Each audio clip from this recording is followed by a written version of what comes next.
Okay, we actually have some massive global news for Jujutsu Kaisen Phantom Parade. So previously we had it leaked to us that we are getting a banner every single week of this month. Now we have already gotten the first banner, being Mechamaru. We know the second banner is going to be Red Panda, and now we just got to speculate about what the third and fourth banner are actually going to be. We know this is pretty much confirmed at this point as well because of this image that we're looking at where they say they're giving us 40 gacha tickets. However, that is 40 gacha tickets distributed across 10 banners, so 10 tickets per banner for free in the gift box. And I believe they're doing this because they've changed up the events a little bit, because previously with certain events you would have been able to get more tickets to be able to summon, but since they're running different events with the wrong characters now, it's weird.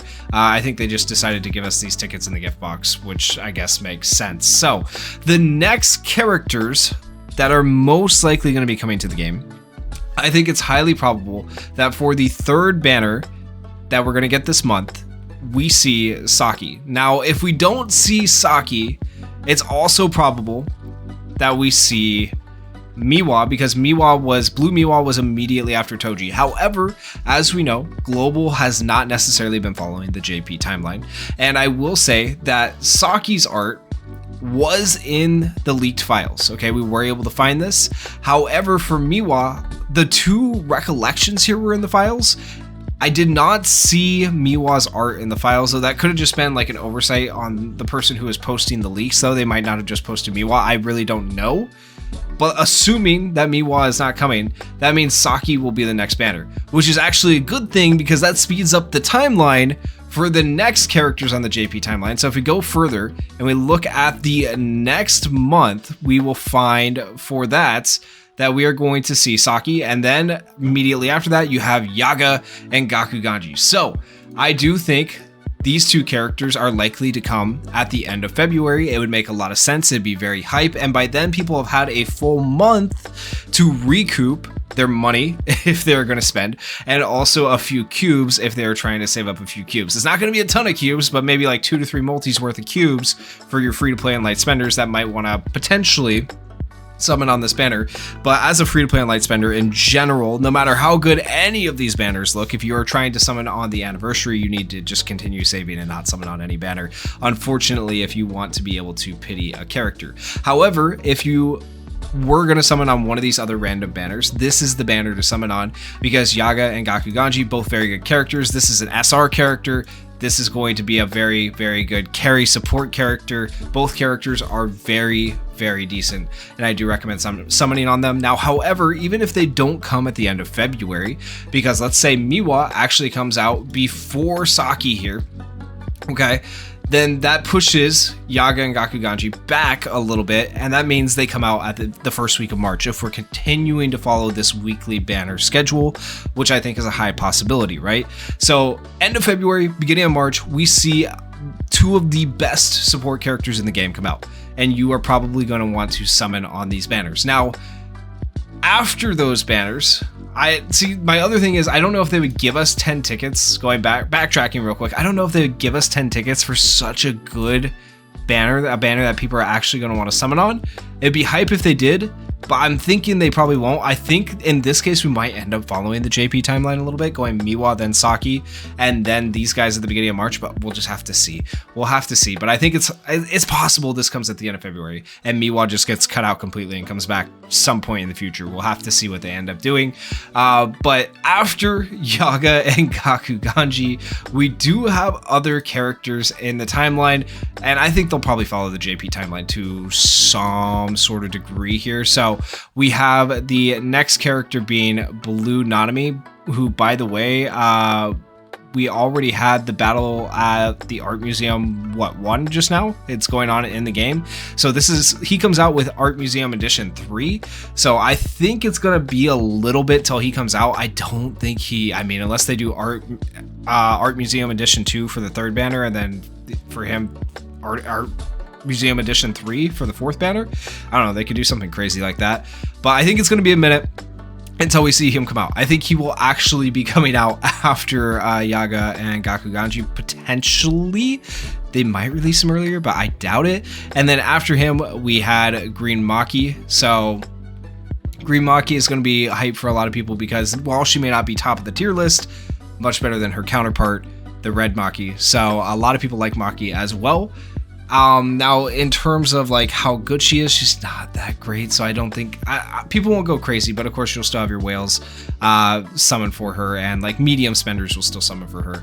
But both of their arts, their assets are in the global side of the game already, so this is pulled from the leaks, so definitely there. Keep that in mind, that these characters are already in the game, just waiting to come out essentially.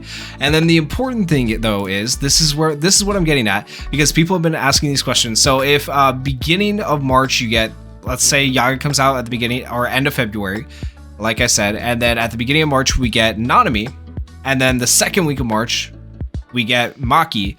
That means the third week of March, or potentially the second week with Maki, hard to say, we are going to get this right here, the standard banner update. And what that means is that for those of you that missed out on these characters, Domain Expansion Megami, Hollow Purple Gojo, Mechamaru, who's coming out right now, Red Panda, who's going to be the next banner, we will have all these characters as soon as Panda comes out, right? We'll have all of this in the game as soon as Panda comes out. For anyone that missed out on these banners, these characters will be added to the standard ticket banner, which never goes away. It sits at the bottom of the recruit screen.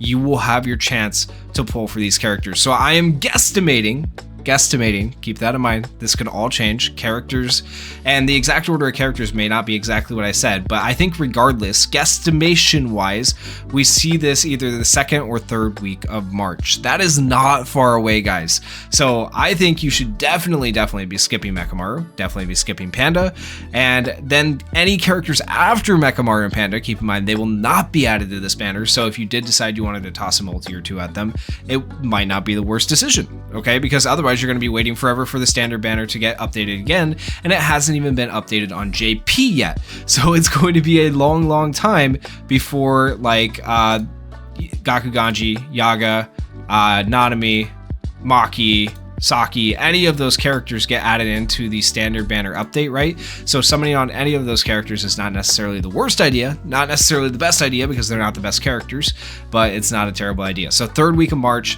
potentially, is when we see this, my estimation wise. So then at the end of March and into the beginning of April, I think we potentially see Mai and Inamaki. I think those are two potential characters we see come out, and the JP timeline would support that as well. Now, beyond that, we have some additional leak information. So this picture right here, nobody cares probably what this is or understands what this is, very few people at least, but I'll just explain this picture in detail for you so you can understand. Essentially, what this picture shows is that on the 8th of May, 2025, the invitations, the friend invitation missions, are going to go away or reset, which this happened for JP. And what that signals is most likely the beginning of the anniversary units, where you get Domain Expansion Gojo and where you get the Zone Itadori. And as this just so happens, that would be the half anniversary for Global. So that makes a lot of sense. So I know it's already been talked about. I know people already know that half anniversary is probably May 8th, but there is your reasoning behind it, where we got that from. It was from the leak. So hopefully that makes a little bit more sense to you if you were confused about why people were saying May was when we were going to see the half anniversary Domain Expansion units. Additionally, the current events that are in the game are scheduled to end around that day as well. So just those are the reasons. Hopefully that helps. And last but not least, this is pretty important. This is a text taken from the leaker. I didn't want to necessarily show the leaker because I don't know if they're comfortable or not with having people know what they're doing. I'll have to reach out to them and ask. But this is what they said. The Global Phantom Parade PC port seems to be in development. Found several strings hinting towards it and a few asset folders too. If it does release, it'd likely be on either a standalone launcher or Steam. So this is really hype. And they go on to say in an additional post, I don't have a picture of it here, but I'll just explain it to you. that it'll probably release around the time Chapter 15 or right before Chapter 15 releases for Global Jujutsu Kaisen Phantom Parade, assuming they're able to get all their ducks in a line, right? Now, keep in mind, Global is moving at an astronomical pace, and it took them a long time to even get a JP PC version client launcher up and going. So for them to get a global version going at a sped up pace, it could come with bugs. It might not happen immediately. We'll have to see what actually happens. But around the time Chapter 15 comes out for the global edition of the game, that's when you can roughly expect a PC client version of the game to come out. So those of you who have been wanting to play on PC, not wanting to have to play on BlueStacks or whatnot, there you go. I think that is some good information and something to definitely look forward to. Not guaranteed, once again. None of this is guaranteed. I just want to make that as clear as possible. None of this is guaranteed, all subject to change, but I think it's just worth mentioning and some good information to share with you. And I think it's something that hypes me up, so hopefully it just hypes you up. That's all this video really is to get you guys hyped for what is coming for the game. So let me know what you guys think of all this down in the comments, and if you guys did enjoy the video, please consider going down there, hitting that like button, hitting that subscribe button, and thank you guys so much for watching and supporting the channel. Peace.